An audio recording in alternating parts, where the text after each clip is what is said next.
Welcome back to A R traveller. എല്ലാവർക്കും ചാനലിലേക്ക് സ്വാഗതം. അപ്പോൾ ഇന്ന് നമ്മൾ പയ്യോളി മുതൽ നന്ദി വരെയുള്ള ദേശീയപാതയുടെ ഏറ്റവും പുതിയ കാഴ്ചകളാണ് അപ്ഡേഷൻ ചെയ്യുന്നത്.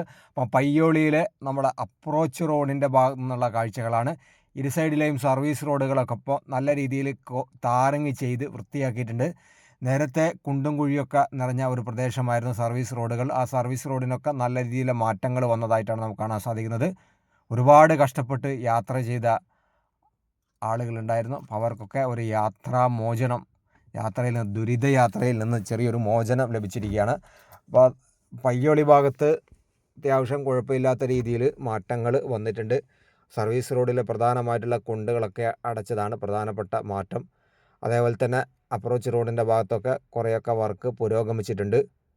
നമ്മളെ പയ്യോളി പെരുമാളുപുരം ഹൈസ്കൂളിൻ്റെ ഭാഗത്തൊക്കെ നല്ല രീതിയിൽ കുണ്ടും കുഴിയൊക്കെ ആയിരുന്നു. അതിൽ നിന്ന് ഒരുപാട് മാറ്റങ്ങൾ വന്നിട്ടുണ്ട്. അതേപോലെ തന്നെ ഈ പെട്രോൾ പമ്പിൻ്റെ ഭാഗത്ത് കഴിഞ്ഞ തവണ മഴക്കാലത്ത് പെട്രോൾ പമ്പിൽ ഈ ഒരു പ്രദേശമൊക്കെ വെള്ളത്തിനടിയിലായ ഒരു പ്രദേശമായിരുന്നു. അതേപോലെ തന്നെ ഒരുപാട് കുണ്ടും കുഴിയൊക്കെ ഉണ്ടായിരുന്ന പ്രദേശമായിരുന്നു. അതേപോലെ സ്ലാബുകളൊക്കെ പൊട്ടിക്കൊണ്ട് ബൈക്കുകാർ ഉൾപ്പെടെയുള്ള ആളുകൾ കുണ്ടിൽ വീണ ഒരു സാഹചര്യമൊക്കെ ഉണ്ടായിരുന്നു. അപ്പോൾ നമ്മൾ അദാനിയെയും വാഗാടിനെയൊക്കെ ഒരുപാട് പഴിച്ച ഒരു പ്രദേശമാണ്. അതേപോലെ കൃത്യമായിട്ട് സ്ലാബുകളിനകത്ത് ഇപ്പോഴും ചില സ്ലാബുകളിനകത്ത് വിള്ളലും അതോടൊപ്പം തന്നെ സ്ലാബുകളൊക്കെ മാറ്റി സ്ഥാപിക്കുന്ന ഒരു കാഴ്ചയൊക്കെ ഉണ്ട്. 1840 കോടിക്കാണ് നമ്മളെ വെങ്ങളം റീച്ച് അദാനിക്ക് ലഭിച്ചത്. അദാനി അത് നേരെ പാതി വിലക്ക് വാഗാടിന് മറിച്ചതിൻ്റെ ഒരു ദുരന്തം തന്നെയാണ് സത്യത്തിൽ നമ്മളെ ഈ ഒരു ഡ്രൈനേജ് സ്ലാബുകൾ ഇങ്ങനെ നിരന്തരം പൊട്ടിക്കിടക്കുന്നത് എന്ന് കൂടി നമ്മൾ മനസ്സിലാക്കണം. കാരണം ഒരു കോൺട്രാക്റ്റ് കിട്ടിയിട്ട് അത് പകുതി വിലക്ക് മറ്റൊരു കമ്പനിക്ക് കൊടുക്കുമ്പോൾ ഉണ്ടാകുന്ന സ്വാഭാവികമായിട്ടുണ്ടാകുന്ന ചില അഴിമതി പോലെയുള്ള കാര്യങ്ങൾ തന്നെ കൃത്യമായി ഇതിനകത്ത് നടന്നിട്ടുണ്ട് നമ്മൾ സംശയിക്കേണ്ടിയിരിക്കുന്നു. അതോടൊപ്പം തന്നെ അവരെ സംബന്ധിച്ചിടത്തോളം അവർക്ക് ഇതിൻ്റെ പ്രധാനപ്പെട്ട ലാഭം സിമൻറ്റ്, കമ്പി, മറ്റു കാര്യങ്ങളൊക്കെ കുറക്കുമ്പോഴുള്ള ലാഭം തന്നെയാണ്. അപ്പോൾ അത്തരത്തിലുള്ള കാര്യങ്ങൾ സംഭവിക്കാനാണ് ഏറ്റവും കൂടുതൽ സാധ്യത. അപ്പം നമ്മൾ പയ്യോളി കഴിഞ്ഞ് തിക്കോടി ഭാഗത്തൊക്കെ 6 വരിയുടെയും താറിങ് പൂർണ്ണമായും കഴിഞ്ഞു. സർവീസ് റോഡിൻ്റെ താറിങ് കഴിഞ്ഞു. അതേപോലെ തന്നെ ക്രാഷ് ബാരിയറിൻ്റെ കോൺക്രീറ്റിംഗ് വർക്ക് കഴിഞ്ഞു. അതേപോലെ തന്നെ പെയിൻറ്റിങ് മാർക്ക് കാര്യങ്ങളൊക്കെ കഴിഞ്ഞു. ഇനി കാര്യമായിട്ട് നടക്കാനുള്ളത് ഇവിടെ ട്രാക്ക് മാറിക്കാണ്. അതേപോലെ തന്നെ നമ്മൾ ശ്രദ്ധിച്ചെന്ന് വെച്ചാൽ പയ്യോളിയിൽ നിന്ന് നന്ദി വരെ നമ്മൾ നോക്കുകയാണെങ്കിൽ സർവീസ് റോഡിലേക്കുള്ള എക്സിറ്റ് എൻട്രികൾ വളരെ കുറവാണ്. എവിടെയൊക്കെ എക്സിറ്റ് എൻട്രി എന്ന് വെച്ചാൽ പയ്യോളിൽ നിന്ന് നന്ദി വരെയുള്ള എക്സിറ്റ് എൻട്രിയും ഇല്ല എന്ന് തന്നെ നമ്മൾ ഒരു പക്ഷേ പറയാതിരിക്കേണ്ടത്. ഒറ്റപ്പെട്ട എക്സിറ്റ് എൻട്രികൾ മാത്രം എന്നതിനപ്പുറത്ത് കാര്യമായിട്ടില്ല. പിന്നെ അതേപോലെ തന്നെ സർവീസ് റോഡ് താഴ്ന്നിട്ടും നമ്മൾ പലയിടത്തും ദേശീയപാത ഉയർന്നിട്ടുമായതുകൊണ്ട് തന്നെ എക്സിറ്റ് എൻട്രി കൊടുക്കാനുള്ള അതിൻ്റെ എണ്ണവും വളരെ കുറവായിരിക്കും. അതേപോലെ തന്നെ വർക്കേഴ്സിൻ്റെ കുറവ് കാരണവും നമ്മളെ വാഗാടിൻ്റെ വർക്ക് വളരെ കുറഞ്ഞു പോയിട്ടുണ്ട്. വാഗാട് പാതി വിലക്ക് അദാനി പാതി വിലക്ക് വാഗാടിന് കൊടുക്കുമ്പോൾ പാതി വില, അതേപോലെ തന്നെ അവിടെയുള്ള വർക്കേഴ്സിനും പാതി ശമ്പളം തന്നെയാണ് വാഗാടും കൊടുത്തിരുന്നുള്ളൂ. അതുകൊണ്ട് തന്നെ പല കമ്പനിയിൽ വന്ന പല ആളുകളും കേരളത്തിലെത്തി കുറച്ച് മാസങ്ങൾ വർക്ക് ചെയ്തതിന് ശേഷം ഇതിൻ്റെ സാധ്യതകൾ മനസ്സിലാക്കി വാഗാടിൽ നിന്നും മറ്റ് കമ്പനികളിലേക്കും അതേപോലെ തന്നെ പുറത്ത് കേരളത്തിൽ മറ്റ് കൺസ്ട്രക്ഷൻ വർക്കും മറ്റ് കാര്യങ്ങൾക്കൊക്കെ കോൺട്രാക്ടേഴ്സിൻ്റെ കൂടെയും മേസ്തിരിമാരുടെയൊക്കെ കൂടെയൊക്കെ ഇറങ്ങിപ്പോകുന്ന ഒരു കാഴ്ചയാണ് ഉണ്ടായത്. അതുകൊണ്ട് തന്നെ വാഗാടിനെ സംബന്ധിച്ചിടത്തോളം വർക്കേഴ്സ് വളരെ കുറവായിരുന്നു. മാന്യമായ ശമ്പളം കൊടുക്കുക എന്നത് വാഗാടിന് കഴിയാത്ത രീതിയിൽ, അതേപോലെ തന്നെ 16ഉം 17ഉം വാണ്ടും വയസ്സൊക്കെ ഉള്ള ഒരുപാട് ആളുകളെയൊക്കെ മറ്റ് സംസ്ഥാനങ്ങളിൽ നിന്നൊക്കെ വന്നുകൊണ്ട് കേരളത്തിൽ പണിയെടുപ്പിക്കുന്ന ഒരുപാട് കാഴ്ച കണ്ടു. നേരിട്ട് നമ്മൾ അത്തരം ആളുകളുമായിട്ട് നേരിട്ട് നമ്മൾ സംസാരിക്കുന്ന ഒരു സാഹചര്യം ഉണ്ടായി. അപ്പോൾ അധികം പറഞ്ഞാൽ വാഗാട് നമ്മളെ ചവിട്ടിക്കൂട്ടും. അപ്പം അതാണ് സ്ഥിതി. അദാനി കൃത്യമായി കൈ നനയാതെ മീൻ പിടിച്ചതാണ്. അതിൽ വാഗാടിൻ്റെ വർക്ക് വെങ്ങളം റീച്ചിൽ വളരെ സ്ലോ ആകാനും എടുത്ത ഡ്രൈനേജിൻ്റെ സ്ലാബുകൾ പൊട്ടാനും അതേപോലെ തന്നെ അപ്രോച്ച് റോഡിൻ്റെ ഭാഗത്ത് വിള്ളൽ മറ്റ് പ്രശ്നങ്ങളൊക്കെ നിരന്തരം സംഭവിക്കാനുള്ള പ്രധാന കാരണം. അപ്പോൾ ഇതൊന്നും നമുക്ക് മറച്ച് വെക്കാൻ പറ്റുന്ന കാര്യമല്ല. ഇതൊക്കെ വർക്ക് കഴിഞ്ഞ് 10 വർഷം കഴിഞ്ഞ് കഴിഞ്ഞാൽ വാഗാട് ഇവിടെ ഉണ്ടാവുമോ അതിൻ്റെ ഉത്തരവാദിത്തം വാഗാട് എടുക്കുമോ അദാനി എടുക്കുമോ എന്നൊക്കെ ചോദിച്ചു കഴിഞ്ഞാൽ അത് വലിയൊരു ചോദ്യചിഹ്നം തന്നെയാണ്. അതേപോലെ തന്നെ വർക്ക് കഴിയാത്ത പലയിടങ്ങളിലും ടോളും മറ്റ് കമ്പനികൾ നടത്തുന്നതും ഇപ്പോൾ പ്രതിഷേധത്തിന് അങ്ങേയറ്റം എതിരായിട്ടുണ്ട്. നമ്മളെ മാഹി ബൈപ്പാസിൽ ഇപ്പോൾ വർക്ക് നടക്കുമ്പോൾ ഇപ്പോഴും ടോള് പിരിച്ചുകൊണ്ടിരിക്കുന്ന ഒരു കാഴ്ചയാണ്. ഉണ്ടാക്കിയ റോഡ് പൊളിക്കുമ്പോഴും ആ സമയത്തും ടോള് പിരിക്കുന്നുണ്ട്. അതേപോലെ തന്നെ കോഴിക്കോട് ടോള് തുടങ്ങിയിട്ടുണ്ട്. അതേപോലെ തന്നെ ഇതിനകത്തുള്ള ടോള് ഒക്കെ എടുക്കണം, അതിൽ സംശയമൊന്നുമില്ല. എന്നാൽ അത് വർക്ക് കഴിഞ്ഞിട്ടായിരിക്കണം, അതേപോലെ തന്നെ നിശ്ചിത കാലത്തേക്കായിരിക്കണം എന്നൊക്കെ ഉള്ളൊരു സാധാരണ രീതിയിലുള്ള കാഴ്ചയുണ്ട്. നമ്മളെ സംബന്ധിച്ചിടത്തോളം ഈ പുതിയ ദേശീയപാത വന്നു കഴിഞ്ഞാൽ ടോളുകൾ 60 കിലോമീറ്റർ പരിധിക്ക് പകരം 30-35 കിലോമീറ്റർ പരിധിയിലൊക്കെ ടോള് വരുന്നതാണ് നമുക്ക് ഏറ്റവും അവസാനമായിട്ട് കാണാൻ സാധിക്കുന്നത്. അതേപോലെ തന്നെ ഒരു നിശ്ചിത കാലം എന്നല്ല, ലൈഫ് ടൈം ടോളാണ്. നമ്മളെ കേന്ദ്ര ഗതാഗത വകുപ്പ് മന്ത്രി നിതിൻ ഗഡ്കരി തന്നെ പറഞ്ഞത് ടോള് ശാശ്വതമാണ്, ടോള് കൊടുക്കാതെ ഒരുത്തനും ഈ ദേശീയപാതയിലൂടെ യാത്ര നടത്താമെന്ന് കരുതേണ്ടതില്ല. അതേപോലെ തന്നെ ഞങ്ങൾ ഈ ടോള് പിരിക്കുന്നതിനെതിരെ ഗവൺമെൻറ് അല്ല, ആ ടോള് അത് ഒരു ഓഡിറ്റിങ്ങിന് വിധേയമാക്കില്ല. എത്രത്തോളം പിരിച്ചു, എത്ര കാലം പിരിച്ചു എന്നൊന്നുമില്ല, ലൈഫ് ടൈമായിട്ട് ടോള് പിരിക്കും. ഇനി ടോള് പിരിക്കുന്ന കമ്പനിക്ക് ടോൾ നിർത്തിക്കഴിഞ്ഞാൽ പിന്നീട് സർക്കാർ പിരിക്കുമെന്നതിൽ, അതായത് മറ്റ് രാജ്യങ്ങളിൽ ഒരു ദേശീയപാത, ഒരു പാലമോ എന്തെങ്കിലുമൊക്കെ നിർമ്മിക്കാൻ വേണ്ടിയിട്ട് അതിൻ്റെ ചിലവായ തുകയും അല്പം ലാഭവുമാണ് ഉദ്ദേശിക്കുന്നതെങ്കിൽ നമ്മുടെ കേരളത്തിൽ അല്ല ഇന്ത്യയിൽ തന്നെ കാലാകാലം അതിൻ്റെ പേരിൽ ആളുകളെ പിഴിയാനുള്ള ഒരു സാഹചര്യമാണ് സത്യത്തിൽ ഇപ്പോൾ നടന്നുകൊണ്ടിരിക്കുന്നത്. ഇതൊക്കെ നമ്മൾ പറയുമ്പോൾ വികസന വിരോധികളായിട്ട് ഒരുപക്ഷെ ചില ആളുകൾ ചിത്രീകരിച്ചേക്കാം. എന്നിരുന്നാലും നമ്മൾ വർക്കൊക്കെ കഴിയേണ്ടതുണ്ട്. പക്ഷെങ്കിൽ അതിൻ്റെ പേരിൽ ഒരു സമൂഹത്തെയും അവരുടെ തലമുറയും അടുത്ത തലമുറയും നിരന്തരം ഊറ്റിക്കൊണ്ടിരിക്കുക എന്ന് പറയുന്നത് ഒരു സർക്കാരിന് ചേർന്ന പണിയല്ല, അതൊരു കൊള്ളക്കാർക്ക് ചേർന്ന പണിയെന്നാണ് ഞാൻ പറയുള്ളൂ. കാരണം ഇപ്പോൾ ഏറ്റവും അവസാനമായി വന്ന ചില റിപ്പോർട്ടുകളുടെ അടിസ്ഥാനത്തിൽ കൂടിയാണ് പറഞ്ഞത്.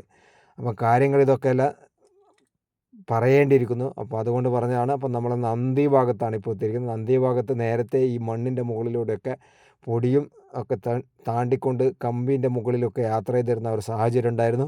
അപ്പം നമ്മളെ ശക്തമായ വീഡിയോക്കൊക്കെ ശേഷം അതിനുശേഷം കുറേയൊക്കെ പ്രതികരണങ്ങളൊക്കെ വന്നു. എന്തായാലും അതിൽ നിന്ന് മാറ്റം വന്നിട്ടുണ്ട്. ഇപ്പോൾ സർവീസ് റോഡിലൂടെയാണ് വാഹനങ്ങൾ പോയിക്കൊണ്ടിരിക്കുന്നത്. അതേപോലെ തന്നെ നന്ദി ഭാഗത്തുള്ള അപ്രോച്ച് റോഡിൻ്റെ വർക്കും ഈ ഒരു പ്രദേശത്ത് നടന്നുകൊണ്ടിരിക്കുന്നുണ്ട്.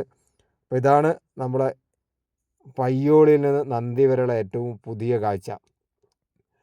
ഈ നന്ദി കഴിഞ്ഞ ഭാഗത്തുള്ള ഒരു ചെറിയൊരു അണ്ടർ പാസേജ് ഉണ്ട്. ആ അണ്ടർ പാസേജിൻ്റെ വർക്കാണ് ഇപ്പോൾ നടന്നുകൊണ്ടിരിക്കുന്നത്.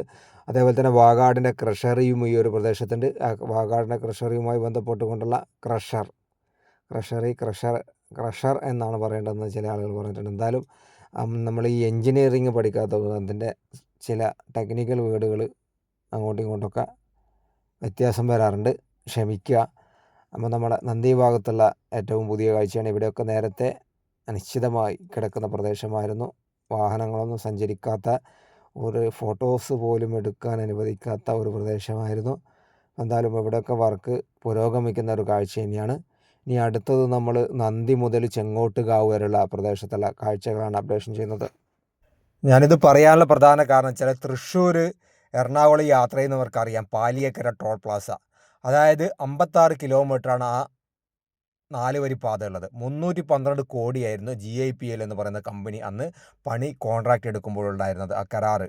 2012 പണി തീരുമ്പോൾ അത് 721 കോടി രൂപയായത്. അതായത് എത്ര പൈസ, 408 കോടി രൂപ അധിക ചിലവ് വന്നു. നമ്മൾ അതിന് ശേഷം പിരിവ് തുടങ്ങി. 2012 ടോൾ പിരിവ് തുടങ്ങി.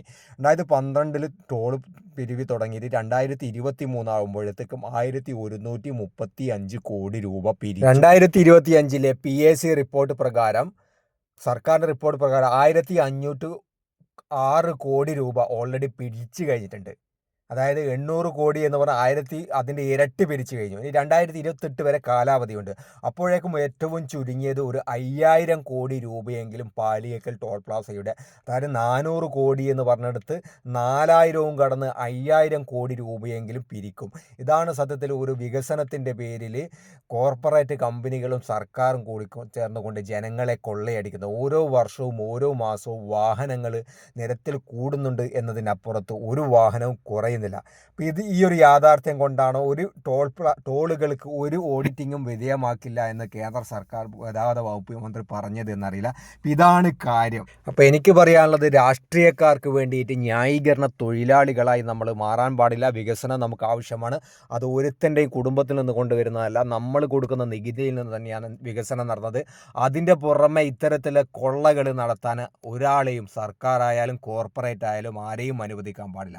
ഇപ്പം നമ്മൾ മനസ്സിലാക്കേണ്ടത്, ഈ പാലിയേക്കര ടോൾ പ്ലാസ ഹൈവേയുമായി ബന്ധപ്പെട്ട് 4 വരിയുമായി ബന്ധപ്പെട്ടുകൊണ്ട് ഇപ്പോൾ ഈ റോഡ് നിർമ്മിച്ച GIPL എന്ന് പറയുന്ന കമ്പനിക്കെതിരെ CBI കേസെടുത്തിട്ടുണ്ട്. എന്തിനാണെന്നറിയാം, 312 കോടിക്ക് കൊടുത്ത പദ്ധതിയിൽ 200 കോടിയുടെ അടുത്ത് മാത്രമേ ചെലവഴിച്ചിട്ടുള്ളൂ. എന്നാൽ 800 കോടിയുടെ അടുത്ത് എഴുതി വാങ്ങുകയും ചെയ്തു എന്ന കാര്യമാണ് നമുക്ക് കാണാൻ സാധിക്കുന്നത്. അതായത് സർവീസ് റോഡുകൾ കൃത്യമായി പലയിടത്തും നിർമ്മിച്ചിട്ടില്ല, അതേപോലെ ബസ് ബേകൾ നിർമ്മിച്ചിട്ടില്ല, ബസ് സ്റ്റോപ്പുകൾ നിർമ്മിച്ചിട്ടില്ല. 22.5 സെൻറ്റിമീറ്റർ കനം താറിങ് വരേണ്ടടുത്ത് 16 സെൻറ്റിമീറ്റർ കനത്തിലാണ് താറിങ് ചെയ്ത് തുടങ്ങിയ അഴിമതികളാണ് നമ്മളെ ഈ കമ്പനി നടത്തിയത് എന്ന് പറഞ്ഞുകൊണ്ടാണ് കേസ് എടുത്തിരിക്കുന്നത്.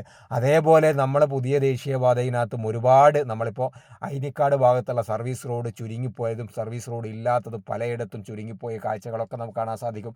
ഇതൊക്കെ അതിനെപ്പറ്റി കൃത്യമായി അതിൻ്റെ കണക്കുകളും അതേപോലെ വിശദമായ കാര്യങ്ങൾ റിപ്പോർട്ടൊക്കെ എടുത്ത് കുത്തിരിഞ്ഞ് സാധാരണക്കാരൻ പഠിച്ചാൽ മാത്രം എത്രത്തോളം അഴിമതി നടന്നിട്ടുണ്ട്, എത്രത്തോളം ഇതിനകത്ത് കോർപ്പറേറ്റ് കമ്പനികൾക്ക് ദാസ്യവേലകൾ സർക്കാർ ഉദ്യോഗസ്ഥന്മാരും മറ്റുള്ള സർക്കാർ ഉൾപ്പെടെയുള്ള ആളുകൾ ചെയ്തിട്ടുണ്ട്, ആരൊക്കെ എന്തൊക്കെ എഴുതി വാങ്ങിയിട്ടുണ്ട് എന്ന് വളരെ കൃത്യമായിട്ട് നമുക്ക് മനസ്സിലാക്കാൻ കഴിയുള്ളൂ. ഇപ്പോൾ വെറുതെ ആളുകൾ സർക്കാരിന് വേണ്ടി ഇത് ഞമ്മൻ്റെ സർക്കാരാണ്, ഇത് മറ്റേ ആളുകളാണ്, ഞങ്ങളെ വികസന നേട്ടമാണ് എന്നൊക്കെ പറഞ്ഞുകൊണ്ട് ന്യായീകരിച്ച് മെഴുകുന്ന ന്യായീകരണ തൊഴിലാളികളാണ് സത്യത്തിൽ നമ്മുടെ നാടിൻ്റെ ശാപം. ഒരുത്തൻ്റെയും തന്തയുടെ വകയിലെ ഒരുത്തൻ്റെയും തറവാട്ടിൽ കൊണ്ടുവന്ന വികസനമല്ല ഇത്. കാലാകാലമായി ഞാനും നിങ്ങളും നികുതി, ഉപ്പ് മുതൽ കർപ്പൂരം വരെയും അതോടൊപ്പം തന്നെ ചെറിയ വാഹനങ്ങൾ മുതൽ വലിയ വാഹനങ്ങൾ വരെ നമ്മൾ മേടിച്ചു കൂട്ടുമ്പോൾ കൊടുക്കുന്ന നികുതി പണത്തിൽ നിന്ന് എടുത്തുകൊണ്ടാണ് ഈ വികസനം നടപ്പിലാക്കുന്നത്. അതിൻ്റെ പേരിൽ വീണ്ടും കൊള്ളയാണ് സത്യത്തിൽ നടത്തിക്കൊണ്ടിരിക്കുന്നത് എന്നൊരു കാര്യം കൂടി പറയാൻ വേണ്ടി ഈ വീഡിയോ ഞാൻ ഉപയോഗപ്പെടുത്തുകയാണ്.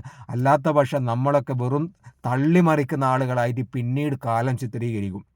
ദേശീയപാതയുടെ വികസനവും കാര്യങ്ങളൊക്കെ ജനങ്ങൾക്ക് കാണാം, അതിൽ സംശയവുമില്ല. നിലവിലുള്ള വികസന പ്രവർത്തനങ്ങൾ ദേശീയപാത പെട്ടെന്ന് പൂർത്തിയാക്കിയിരിക്കേണ്ടതുണ്ട്, അതിലൊന്നും യാതൊരു അഭിപ്രായ വ്യത്യാസമില്ല. പക്ഷെ അതിൻ്റെ മറവിൽ നിന്നുകൊണ്ട് ഇത്തരത്തിലുള്ള കൊള്ളകൾ ചെയ്യാൻ പാടില്ല. ജനങ്ങൾ, സാധാരണക്കാർ ജാഗ്രത പുലർത്തണം എന്നുള്ള ഒരു കാഴ്ചപ്പാടോട് കൂടിയിട്ടാണ് നമ്മൾ ഇത്തരം കാര്യങ്ങൾ പറഞ്ഞത്. അപ്പോൾ വീഡിയോ ഇഷ്ടപ്പെട്ടാൽ ലൈക്ക് ചെയ്യാനും ഷെയർ ചെയ്യാനും കമൻറ്റ് ചെയ്യാനും മറക്കണ്ട. Thanks for watching.